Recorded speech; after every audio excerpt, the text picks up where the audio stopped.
Good morning, guys. Hope all is good. So today I'm going to do a daily vlog rather than a weekly vlog. Essentially, I usually do a vlog on a Sunday of the whole week, but this week's fairly busy. I have PCA Galway at the weekend, so I'm going to do a daily vlog for that.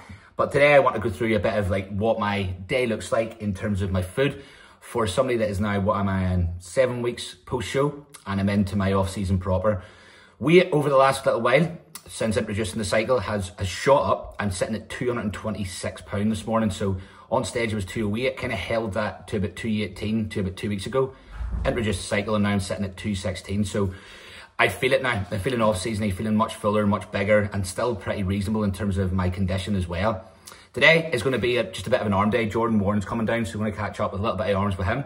And then I need to run up to Belfast. I've got a massage today and online check-ins and that side of things. But first meal for me is going to be, it is oats and whey. So currently I'm on 120 grams of oats in the morning, 50 grams of whey. I do 20 grams of dark chocolate, 50 grams of blueberries, and then I will go through the rest. So it's fairly basic, like, you know, you just don't depend groundbreaking today. With anything in bodybuilding, it's simple stuff done well for a consistent period of time. Calories are currently around 4,700, and honestly, I feel like I could eat a house still. So body's in a very, very responsive place, so I'm happy with that. It's definitely the best post show I've had. It's definitely the best start to any off season, so it's a very good sign. I always start my day with my supplementation. I obviously seen a lot of very good like blood work results come back, much better than they've been before, and that's because honestly I've just been way more on top of my supplementation and my health. You know, especially as I push up heavier in body weight over the next few years, I see this as a bit of priority. So I start off all my supplements here from Elevate, got all the good stuff. A wee bit of naughty stuff in the corner, but we'll keep them hidden for now.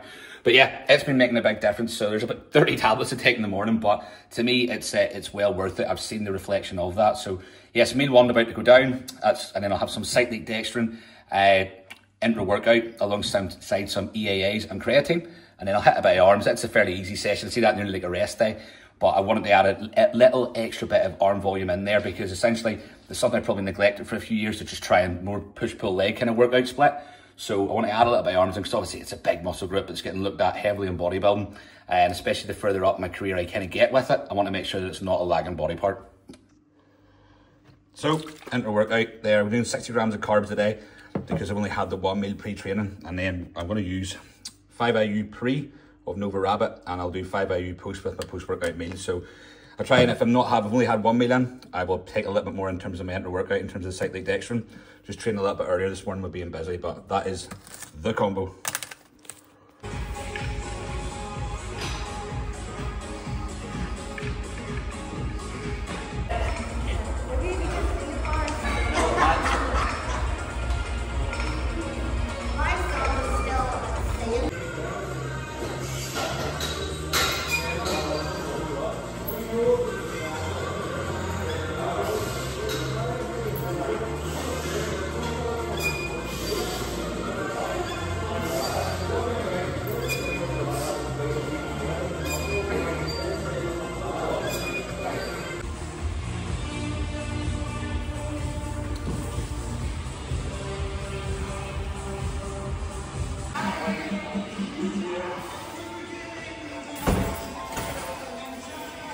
Second biggest bodybuilder in this gym.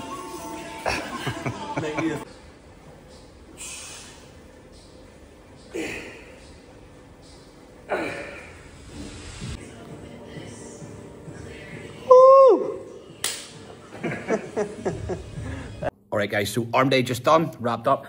Nice wee session that. Doesn't really take a huge amount away from me fatigue-wise. So tomorrow is a rest day. It's an extra rest day this week I'm putting in just because hips, knees, starting to feel it a little bit. So just wanted to back off slightly. But 3 or 4 exercises for biceps and triceps, kind of in the 10 to 15 rep range. Just trying to get a lot of blood in as well, make sure that we're getting a bit of a pump. So post-workout meal today is 250 grams of rice that I prepared and 200 grams of chicken, a wee bit of teriyaki, a couple of grams of salt on it, and then I'll do 2 squares bars with 5 IU of fast-acting insulin. I have went between using some cereals as well, pre-workout or post-workout, but I'm still hungry. So like from a food volume perspective, from a satiety perspective, I like to just keep a little bit more of a meal in me. But yeah, so this will be meal 2, 2.5 technically because of the intra-workout, and then I'll have 4 more the rest of the day.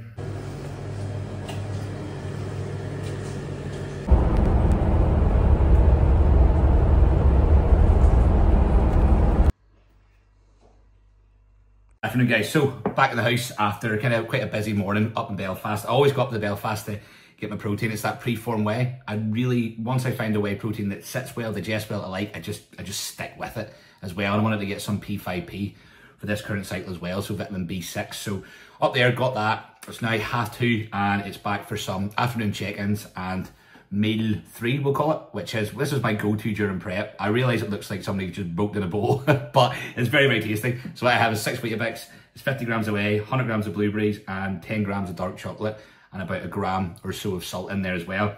I like it. People laugh when I eat it in front of my mates, are like, what the hell is that? But I really like it, and it's good food volume for me at the minute, because I say I am still very, very hungry, believe it or not. No matter how much food's going in, my appetite usually stays very, very good. I'll be honest, today I am very tired, pretty exhausted, so that rest day tomorrow is very much needed. But yeah, the day in terms of structure for me tends to be the same most days. I go to have a sort of strict bedtime, and I try and have a strict wake up time. Like, I try and stay in bed till around 5:30, 5:30, 6 o'clock tends to be the time I'll get up at, go to bed for about 10. So basically it's just eating every sort of 3 hours, sometimes every 2.5 hours, just depending on how the day goes.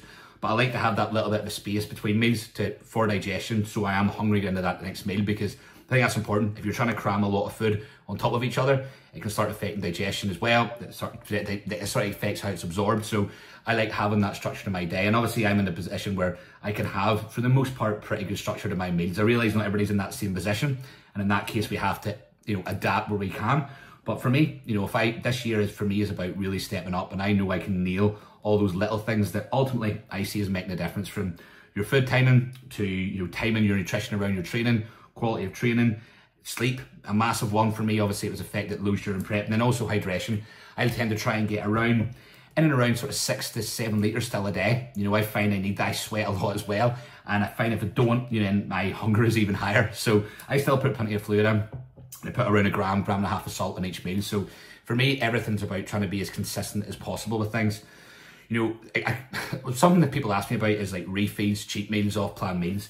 Even in my off seasons, it's not something that I will add in. Where I tend to eat off-plan is if it's socially, and it's usually for other people's sake, really, to try and be social with them and give them time, because obviously food is a big part of our culture.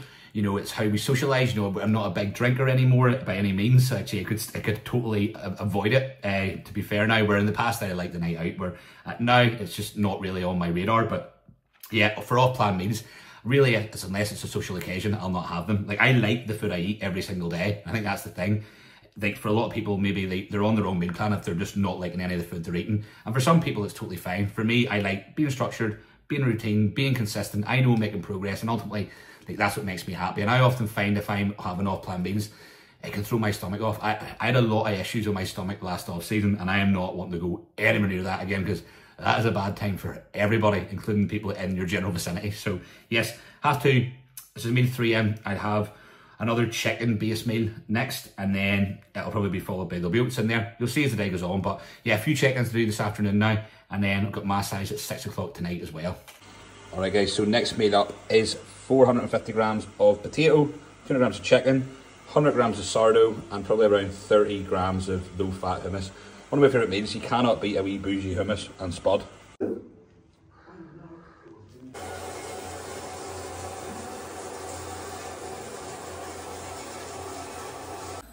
So massage all done. It's something I've been getting weekly for a long, long time now, but I find particularly in my off season, it's something I have to stay really, really on top of. During prep, a lot of my niggles and aches, they kind of clear up. Dropping the body weight, dropping the inflammation, not putting as much food in.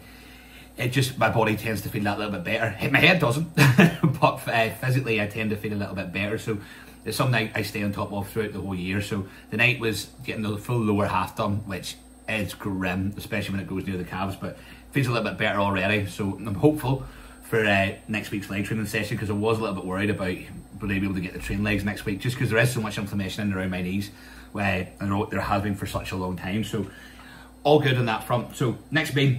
Now, this one's a little bit off grid. This is, I've got 2 bagels, and I have a tub of this my protein mousse. Usually I'm very this is the food I'm eating every single day, but I tend to allow myself to have something that's a little bit more flexible within the macros. So I am one for a structured meal plan, but I do kind of work within a macro framework, and I'll try and always have some, because see, when you're putting away that amount of food, it can become very boring, very mundane. Even, I believe that it even makes it a little bit harder to digest that food when your palate isn't really wanting it. So obviously you've seen there's been 2 chicken and rice meals, there's been a Weetabix and whey meal, there's been an oat and whey meal, and then there's one more meal after this, which is oats. There's 120 grams of oats, 50 grams of whey, 50 grams of blueberries, and 10 grams of dark chocolate. That'll be my final meal of the evening as well. So this just goes in between. Total sort of calories for the day is, I believe, 4,600. I think it's 320 grams of protein, so they're a fair whack of protein. It's definitely a different take on things than I had done a few years ago, but I see the benefit of that higher protein intake. It's around 620 to 630 grams of carbs, I believe, and around 80 grams of fat. So that's kind of where it's based at, and the majority of my days will look very much exactly the same as this on my training days. On non-training days, the calories are around sort of 200 lower, and I'm just pulling that from carbohydrate. It's basically just taking that inter-workout shake out of there, and maybe one of the squares bars. So that's it. On a day-to-day basis, it looks very much the same. As I say, I'll always have one meal in there that I can kind of change around a little bit. Sometimes I'll put a whey paste on the bagels rather than this, but just fancy the wee sort of chocolate hit tonight. But yeah, that's the day. Obviously, I'll show you the last meal. I'll not talk through it, but that's how it looks on a day-to-day basis. Those calories, when they tend to go up, I will tend to put them up from carbohydrate, and I'll try and work that in around the training window for the most part as well. Fats, like I will not push those fats until I feel that, like, from a stomach volume capacity, I just can't kick any more food. But that feels like a long way away yet, because as I say, appetite's in a very good place, as it should be. You know, 7 weeks post show at the start of your off season. If you're tanked now, you're in trouble, because you're not going to get much runway. And that's much the same respect when it comes to staying sensitive and staying that little bit leaner post show. It allows you longer runway to continue to be in a surplus.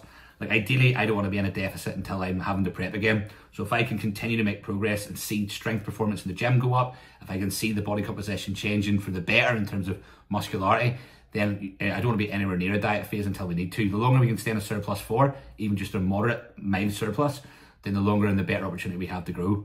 So yeah, guys, I'll sign out. I'll show you my last meal before I go this evening, but hopefully that was something a little bit different. It shows you the day in the life of an average amateur bodybuilder and online coach, but a little bit of an insight into the nutritional side of things. Obviously, my diet should not be your diet. It's very reflective of my needs. It's specific to my goals, but it'll give you something to kind of base it off. So guys, usual, like, share, subscribe to the channel, and you can see me eat my last bowl of oats after this. The why behind it for most people, it's either one of two things. One,